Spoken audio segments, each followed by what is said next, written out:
Joan Rivers said that Michelle Obama was a man before she died. Was it a joke? I thought it was a joke. I thought it was a joke too, but the way she said it wasn't like jokey. She was like, oh, come on, everybody knows Michelle Obama's a man.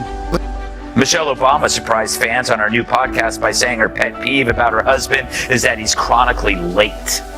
For example, we're still waiting on him to admit he's from Kenya. And as for Barack's pet peeve about Michelle, he's mad that she keeps leaving the toilet seat up.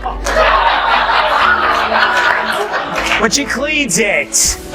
When she cleans it.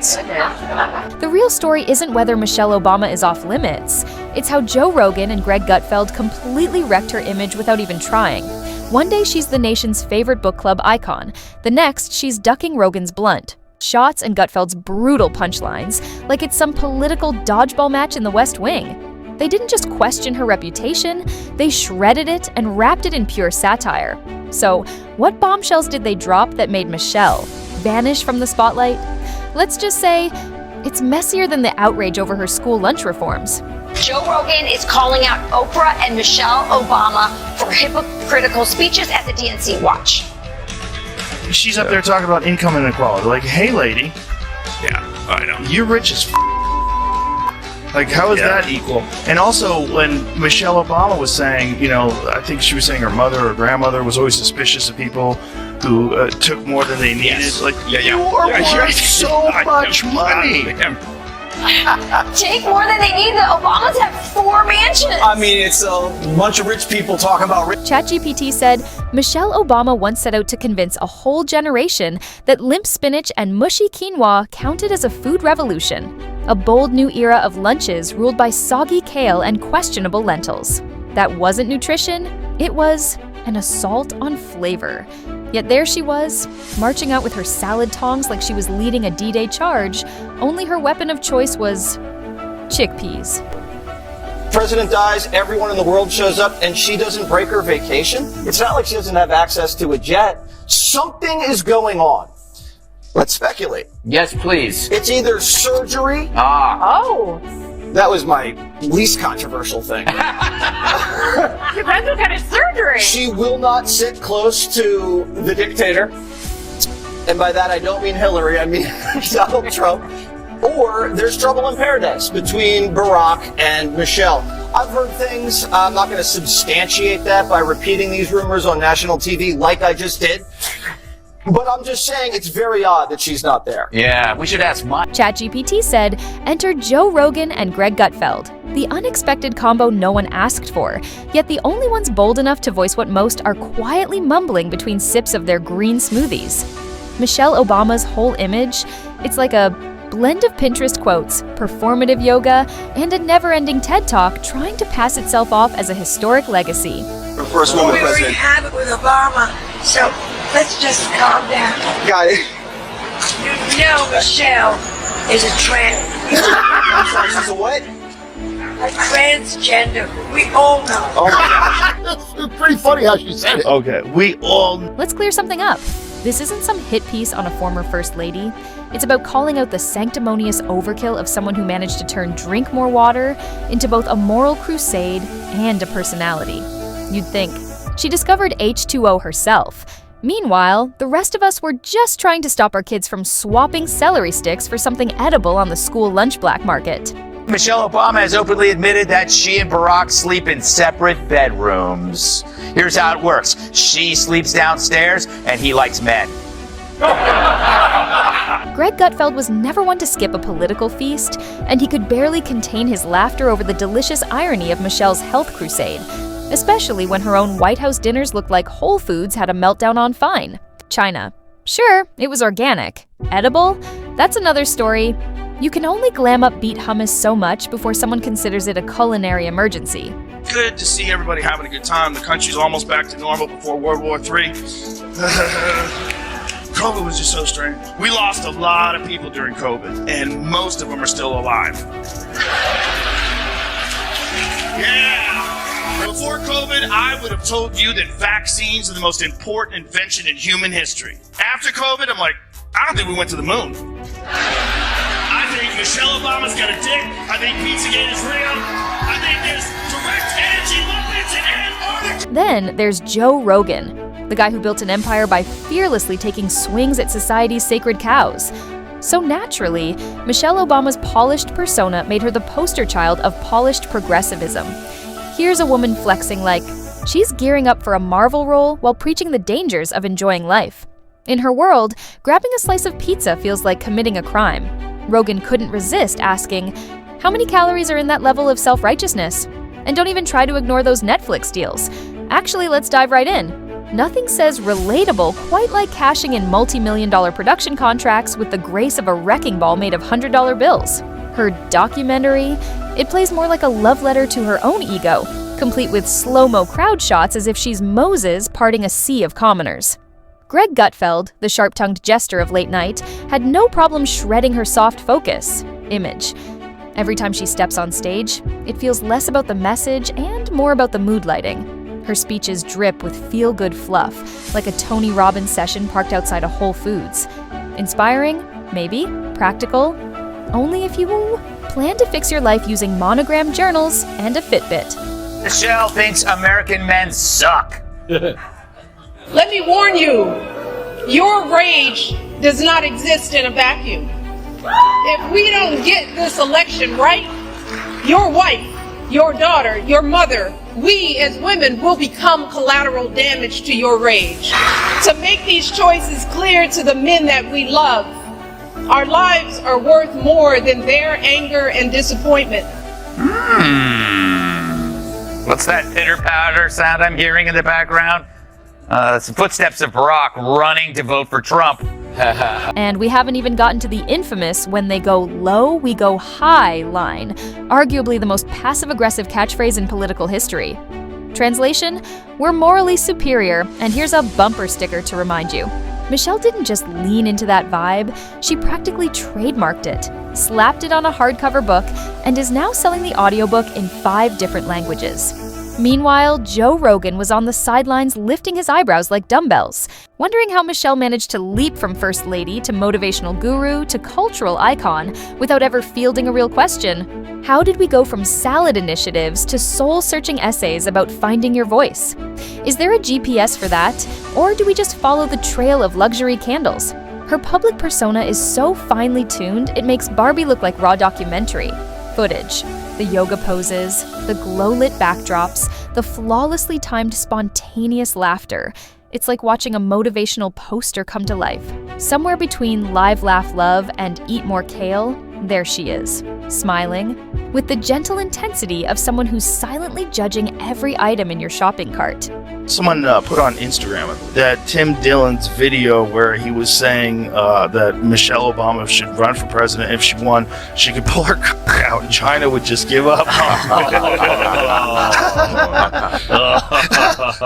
I was fucking wheezing. I couldn't breathe. Big Mike. Big Mike. Gutfeld had a blast tearing into Michelle's evolution from First Lady to global spokesperson for feel-good fluff. He joked he might need a neck brace from all the head shaking her LinkedIn-level empowerment tips caused. Believe in yourself? Great, Michelle. Now how do we cover rent with that? What's next? Manifest your credit score? And then there's the wardrobe praise. Her outfits get treated like they're diplomatic breakthroughs. Breaking news. She wore a belt once, and CNN went into full meltdown. Entire think pieces were written about a cardigan, as if she was brokering peace talks in the Lincoln bedroom. Gutfeld finally asked the obvious. When did Banana Republic become a political platform? And don't even get him started on her memoir, a book so overloaded with personal journeys and deep truths, it could double as a yoga mat. Each chapter reads like a pep talk dipped in vague trauma and Pinterest-worthy quotes. It's not so much an autobiography as it is a lifestyle blog with hardcover binding. Rogan got through it, but apparently had to step outside, touch some grass, and rewatch Roadhouse just to feel grounded again. Kat, they know that they're having a hard time with men. Right. Doesn't seem like this is the right strategy. No. She basically says that they're hurting women by voting for Trump. But I think they don't understand that where it comes from in the first place is that people are sick of being told how bad they are and talked down to, and you know, the condescension doesn't work. None of what they're doing really works. I mean, the Walls AOC live stream of them playing Madden together was supposed to be to get like dudes who like football on their side, and they did it during football.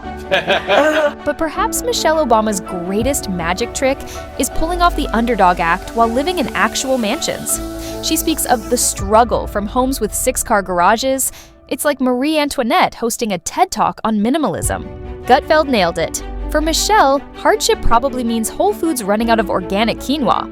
And let's not forget her relatable First Lady image. Because nothing screams down to earth like custom chandeliers, hand-picked guest lists, and security teams trained by Navy SEALs. She says she's just a mom. Sure, a mom with a stylist crew, a personal chef, and someone managing her Instagram. Captions like a brand campaign. Rogan called out how Michelle's public image feels like a never-ending episode of The View, minus the courtesy of commercial breaks. Every word is coated in moral sugar and baked into something so bland it's practically political tofu, flavorless, preachy, and somehow everywhere. And then there's the media coverage. Michelle sneezes, and suddenly it's a heroic act of feminist resilience against airborne oppression. Gutfeld roasted the press for treating her like a cross between Gandhi and Beyoncé. The praise is so non-stop, it almost feels suspicious. What's she hiding? Bread? Rogan couldn't help but laugh at the irony. Michelle lecturing America on healthy living while we're still trying to recover from the trauma of school lunch apple slices that tasted like packaging material.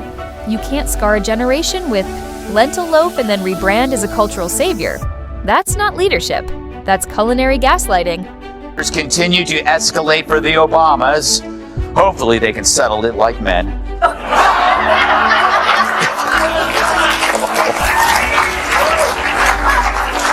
Let's be real.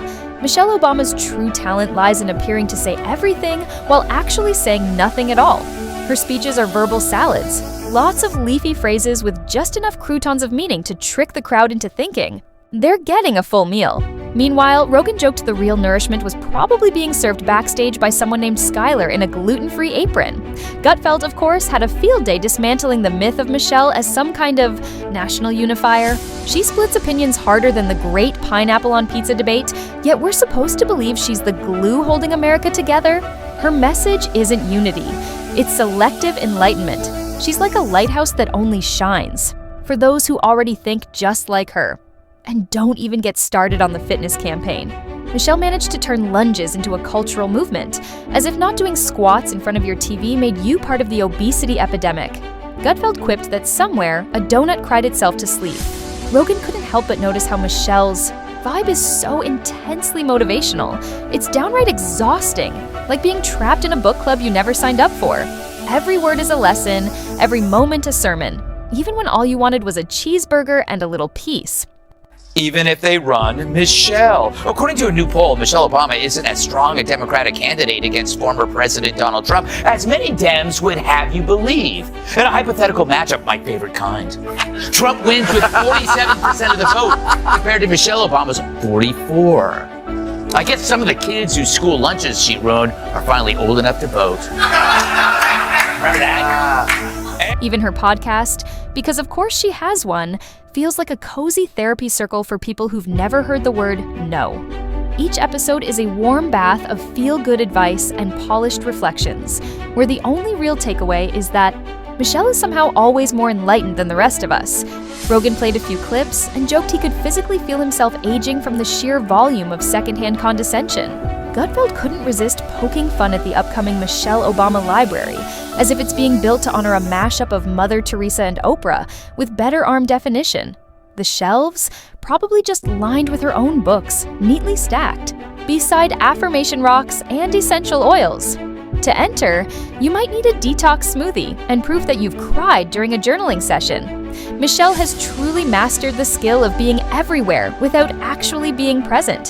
Her vibe is ambient. You don't seek it out, it just envelops you. She's like the background jazz playing at a farmer's market. Smooth, familiar, and oddly manipulative. Rogan joked that if she launched a perfume, it would smell like moral superiority and steamed broccoli, with just a touch of filtered authenticity. Gutfeld chimed in that it would come in a bottle shaped like a recycled earth and be exclusively available to those who complete her 12-week Becoming with Burpees wellness course. And then there's the cherry on top, the wild whispers that Michelle might run for office. Because naturally, after schooling America on salads, self-care, and soul-searching, the next logical step is running the country? Gutfeld laughed so hard he almost toppled out of his chair, because nothing says political outsider quite like spending 16 years in the most powerful rooms in the world. None of what they're doing really works. I mean, the Walls AOC live stream of them playing Madden together was supposed to be to get like dudes who like football on their side, and they did it during football. Like, who's consulting them on this stuff? Yeah. It's a woman, probably, also. It's a gay man. So, what have we learned? Michelle Obama is the queen of polished hardship, the ruler of empowerment cliches, and the first lady of perfectly filtered virtue. And thanks to Rogan and Gutfeld, that glossy surface has been peeled back, not revealing a villain or a genius, but a precision-crafted brand disguised as a motivational icon, the kind who will shame you for not loving spinach with enough passion. And if all else fails, she'll probably drop another book titled Still Becoming: The Journey to Journeying. 300 pages of sunrise metaphors and kale anecdotes, bonus content including a feel-good playlist and a salad dressing recipe that tastes like guilt. And don't forget, when they go low, she goes high. Just be ready to pay $29.99 for the altitude. Michelle didn't just reinvent herself, she turned herself into a franchise. She's the Oprah of broccoli, the Dalai Lama of lunges, the wellness coach of curated struggle.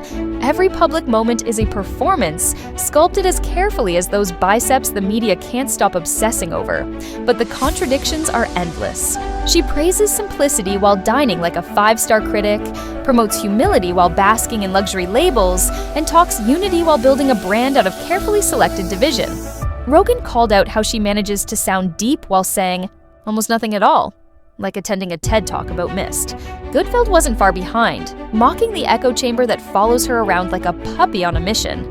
It's never critique, it's reverence, not discussion, it's deification.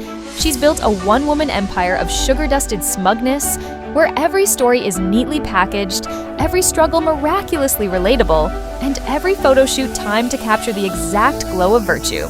If branding were an Olympic sport, Michelle would have 5 gold medals, a documentary on her training journey, and a vegan protein line called Authenticity Bites. And somehow, we're still not allowed to ask, what exactly are we applauding?